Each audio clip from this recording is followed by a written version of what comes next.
This all started for me at university. Go and do a project on real engineering. Engineering that would affect me, my environment, and the world.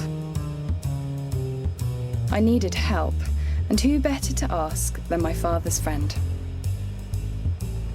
You're in shipping, I said. Got any ideas?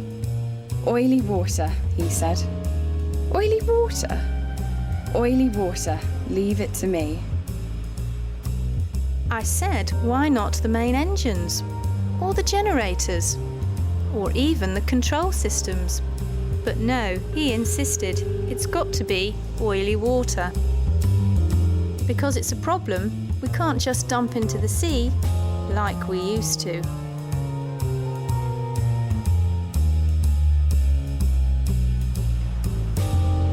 Hello, it's nice to meet you. Hello. I got something for you.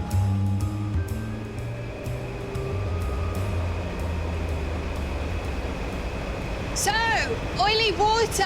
Where is it then? Oily water, it accumulates in the bilge wells and then we pump it into the bilge holding tank. Where does this stuff come from? That's a good question. There's more than one answer though. First of all, some of this oily water shouldn't be here. I'll show you around. Can I take some photos? Yeah. When you run machinery, you get leaks. It's inevitable, but routine maintenance helps keep on top of it. So what's that guy doing over there? Ah, he's spotted a leak. And that's just what we want to see. We want everyone to keep their eyes open all the time and not to notice a leak without doing something about it. Because I suppose even small leaks matter. Oh, you'd be surprised. I mean, you get a drip every second. That can amount to 30 or 40 litres a day going into the bilges. And as well as dealing with small leaks, we've got to watch out for serious spills. Like? Overflows, hoses bursting, flanges leaking during bunkering, that kind of thing. We keep the drip trays clean that are under the machines, and then we carefully empty those into the waste oil tank. It's particularly important that we keep as much oil out of the bilges as we possibly can. Oh, well, why's that? Because the more oil there is in the water, the harder it is for the separator to reduce the oil content to a level in which we can discard it overboard. Sugar? No, thank you. And as well as trying to keep the oil out the bilges, we keep the bilges and the holding tank clean as possible. And by doing that, the separators work much better. Anyone who works on a ship with oil, whether it be filter elements or oily rags, needs to make sure that they dispose of those properly. So that's it then? Leaks, serious spills, overflows, handling anything with oil on it? Not quite. Here, let me show you. Oily water from the bilges is pumped into the bilge holding tank.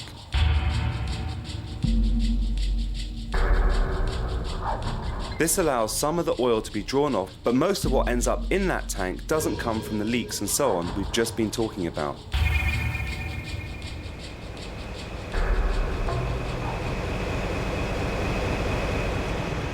Do you know what that is? The main engine turbocharger? And the charge air receiver below it? There's an air cooler. Water condenses on that as the air's heated, compressed and cooled. And it drains into the holding tank. Yeah, but that's not the only place where oily water comes from.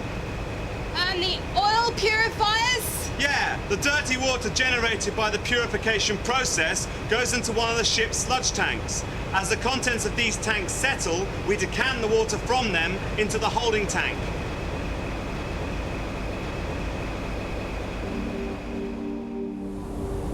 Reefers, refrigeration and air conditioning units all produce their fair share of water, but none of it's clean. So these days, we've got to pump it from the holding tanks through the separator. I suppose in the old days, ships like this just used to dump their dirty water over the side. Can't do that anymore.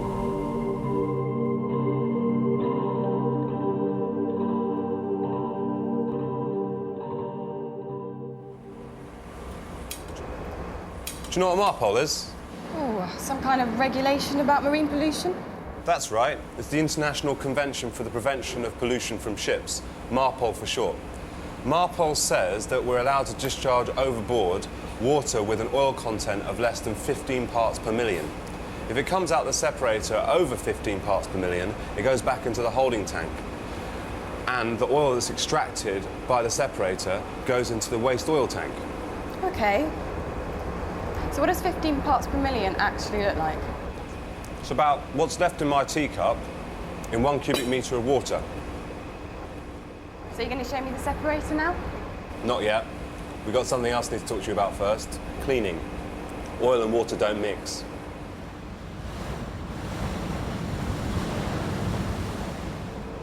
When your hands are covered in oil, what do you use to clean them? A Swaviga.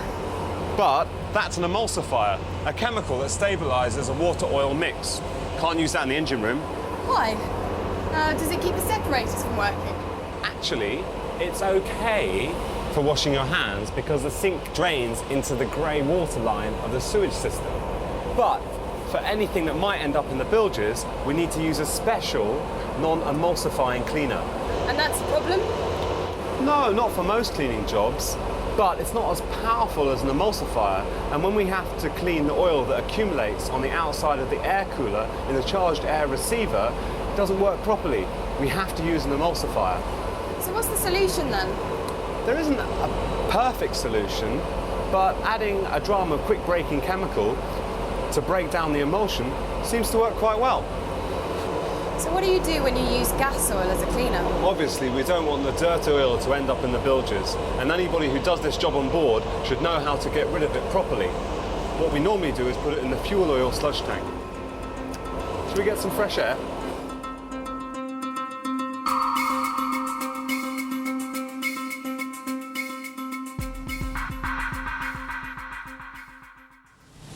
There's a waste heat recovery unit in the funnel, and not surprisingly, it gets dirty and needs cleaning.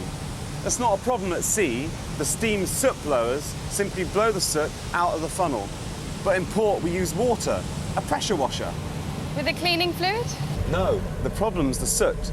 If the water's full of soot particles, it'll pass through the separator okay, but because the water's cloudy, the oil content monitor won't work, and that won't allow the overboard discharge valve to open, and the whole lot will end up back into the bilge holding tank. So what's the solution? What we do is we drain the sooty water into a weir tank which allows the soot to settle out. We then let the water drain into the bilge hold tanks, bag up the soot and dispose of it ashore. But in rough seas, the soot doesn't settle, so we have to plan this cleaning job with one eye on the weather. And if there isn't a weir tank? It goes into a sludge tank for pumping ashore. Okay. So now can we see the separator? Let's have some tea first.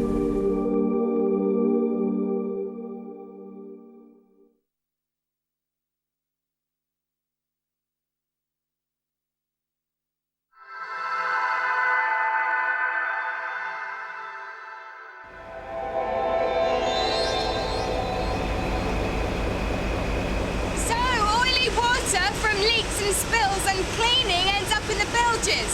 That's the problem. Now we're looking at the solution? We're looking at it all right, but we're not going to learn much about it from the outside, so let's look inside. The oily water mixture is sucked by a pump into the separator in the middle, like this. And the first step is to slow the flow down as much as possible to give the separator time to work. This is where the majority of oil separates using gravity.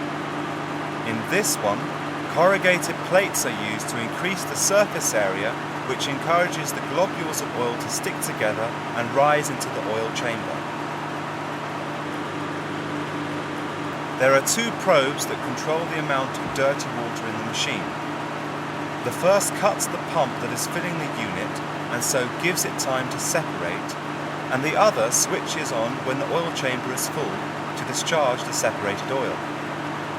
The cycle of fill, wait and discharge continues for as long as there is dirty water to separate.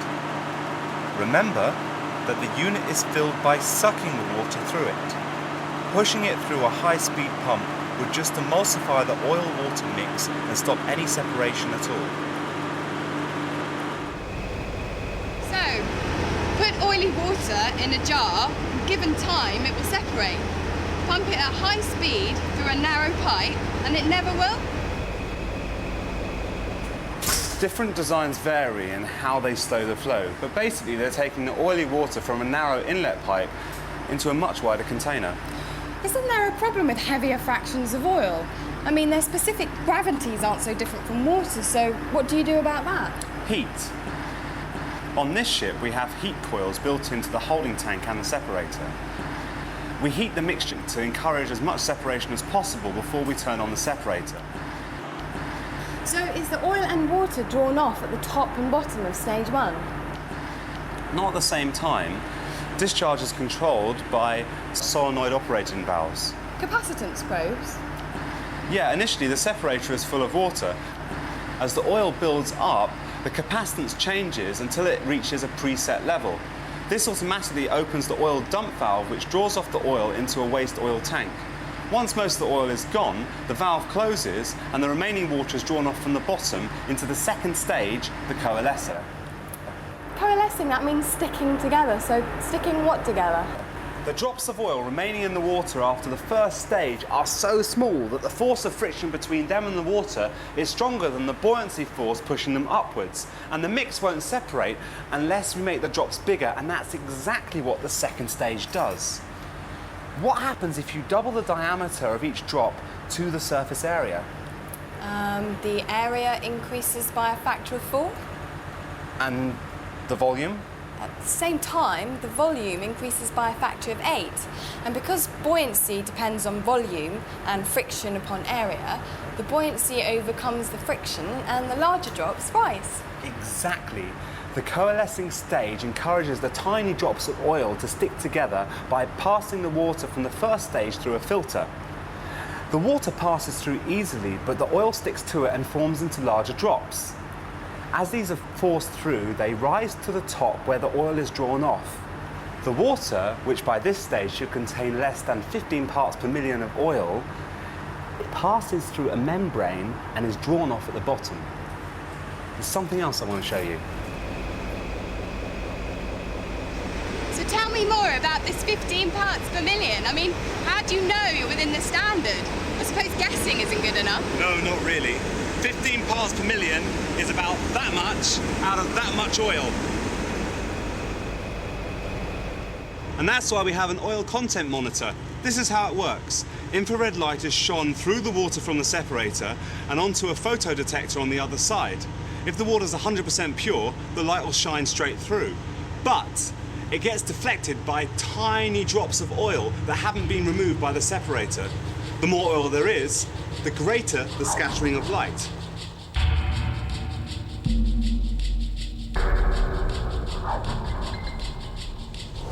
So I can see why you have to keep soot out of this system. Yes, and any other stray particles. Such as? Rust, dirt, paint chippings. So I asked. The manufacturers calibrate their monitors to measure oil concentration.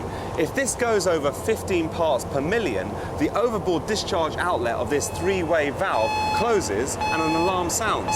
And the water is directed back into the holding tank and on some ships into the sludge tank. So you run it until that happens? Well, the engineer operating the separator should have a good idea of how much pumpable water there is left in the system, so he can stop it well before it gets pumped full of concentrated oil.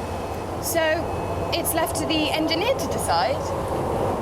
Not always. Like many ships, we've got a float in the bilge tanks, which stops the separator well before it's empty. Oh, another thing, do you think sea conditions matter? Sure. Oily water needs to be as still as possible. Dead right. The next thing I need to show you is the separator working. But before I do that, you've seen where oily water comes from and how we deal with it. Any thoughts? Well, I don't want to seem rude or anything, but it just doesn't seem very reliable. I mean, you've got this really tough international standards strictly enforced, but the piece of kit you've got to meet that standard has trouble coping with dirt and soot and emulsifiers and concentrated oils and sea conditions, and maybe some stuff we haven't even talked about yet. Have I got that right? Well, actually, most of the time we get it to work perfectly well. But I won't pretend that it's always easy. Fortunately, there's a new generation of separators that deal with all the problems that you mentioned. Good. How do they work? It varies. Some manufacturers are using centrifuges, some are using sophisticated membrane systems, some are using bacteria to destroy the oil and the grease. Like in a sewage treatment plant? Exactly. And there are the non-discharge separators that can evaporate the water. All of them are perfectly capable of reducing the oil content well below 15 parts per million. They run automatically, they can handle any kind of oil and any impurities that oil may contain. But there's one remaining problem. Cost. Exactly, they're more expensive. So we need a new regulation. And that's just what we've got. Pass me the MARPOL book. It applies to all ships whose keels were laid after the beginning of 2005 and also to replacement separators fitted to older ships as well. The spec can only be met by the new generation of separators.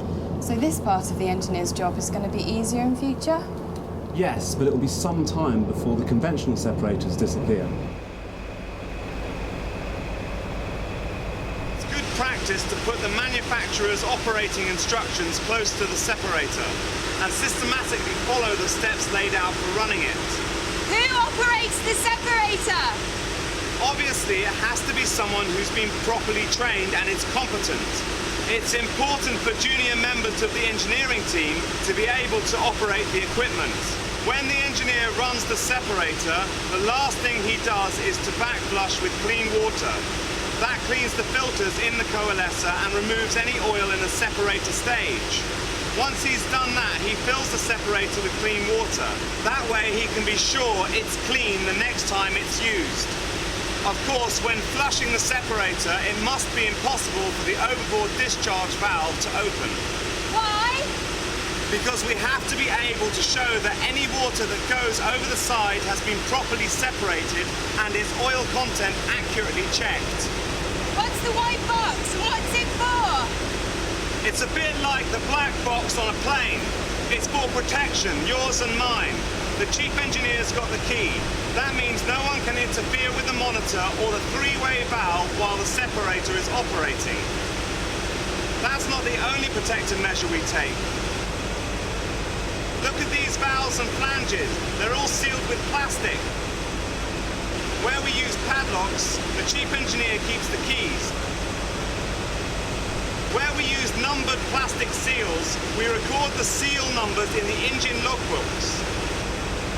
Why plastic, do you think? So we can break them and open them quickly in an emergency? Right. That's the only time we're allowed to pump dirty water overboard.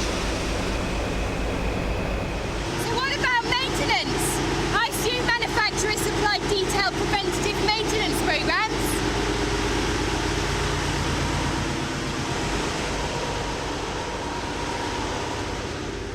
Obviously, when we maintain a separator, we make sure we use the manufacturer's manual.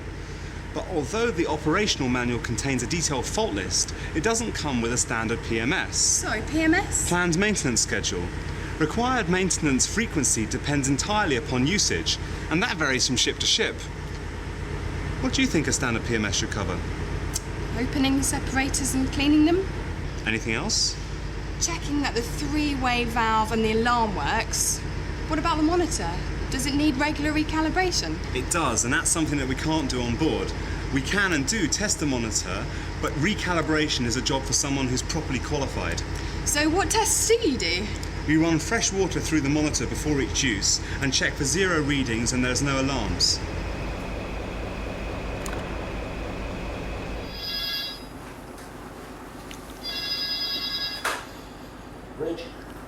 Who's that? It's the ECR. Why are they calling? At the beginning and end of separation, they have to find out precisely where the ship is. Don't modern oil content monitors do this for you?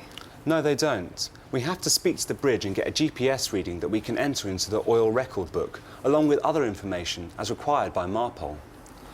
And remember, it's not just about the international regulations. Some companies' standing orders are even tougher. Tell me something. Suppose you were operating the separator and something went wrong. Like what? Well, let's see. Say, pumping performance was very low.